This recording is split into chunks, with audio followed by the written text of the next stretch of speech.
Evanjelium z dnešnej liturgie začína sa od slov.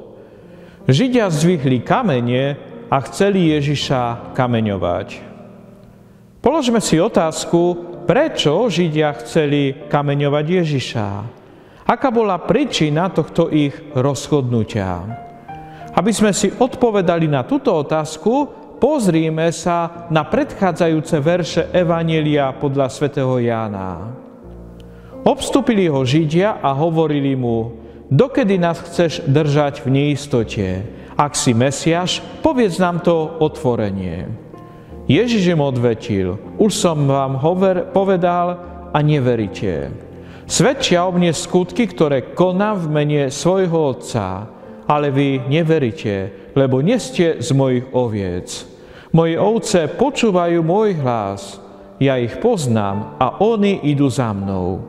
Ja im dávam večný život, nezahynú nikdy a nik mi ich nevytrhne z ruky.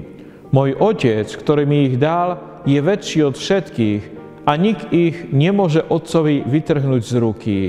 Ja a Otec sme jedno. O akých skutkoch hovorí nám Ježiš?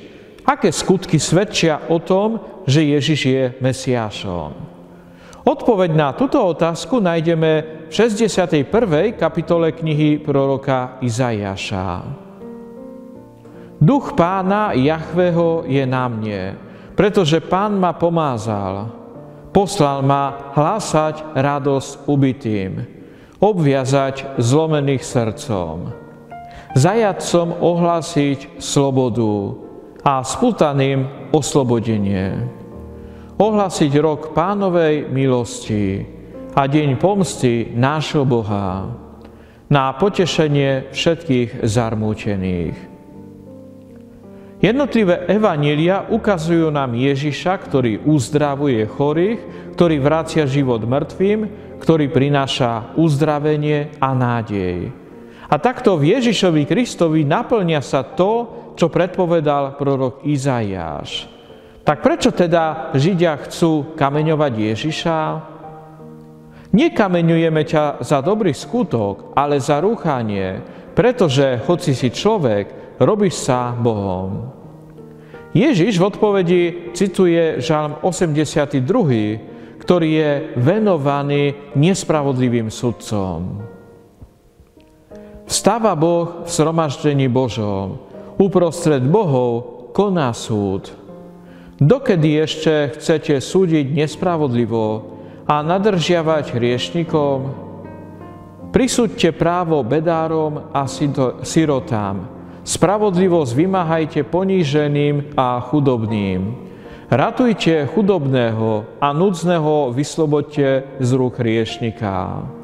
Nemajú múdrosť ani rozumu, ťapu v temnotách. Chýbu sa všetky základy zeme.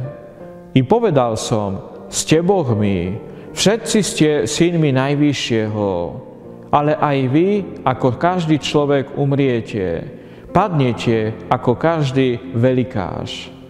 Vstaň, Bože, a súď zem, lebo všetky národy sú tvojim dedičstvom. Ježiš dáva svojim posluchačom jasný odkaz. A nie je napísané vo vašom zákone: ja som povedal, ste bohmi. Nuž ak nazval bohmi tých, ktorých bolo dané Božie slovo a písmo nemožno zrušiť, prečo vy hovoríte tomu, ktorého Otec posvetil a poslal na svet, rúhaš sa za to, že som povedal, som Boží syn? Evanjelium dnešnej liturgie končí sa takto. Mnohí prichádzali za ním a hovorili si: Jan síce neurobil nejaké znamenie, ale všetko, čo Jan povedal o tomto, je pravda. A mnohí tam uverili v Neho. Náš drahý Ježišu, osvieť naše srdcia svetlom Ducha Svätého, aby sme ťa spoznávali a tak viac a viac milovali. Daruj nám múdrosť, aby sme všetky naše životné udalosti videli vo svetle Božieho slova. A tak, aby sme videli, že Ty nás vedieš cestou života. Pane, daj, aby sme počúvali Tvoje slova a nezatvrdzovali si srdcia. Nech vás žehná všemovúci Boh, Otec i Syn i Duch Svätý. Amen. Prajem vám krásny a požehnaný čas a pozývam vás aj zajtra.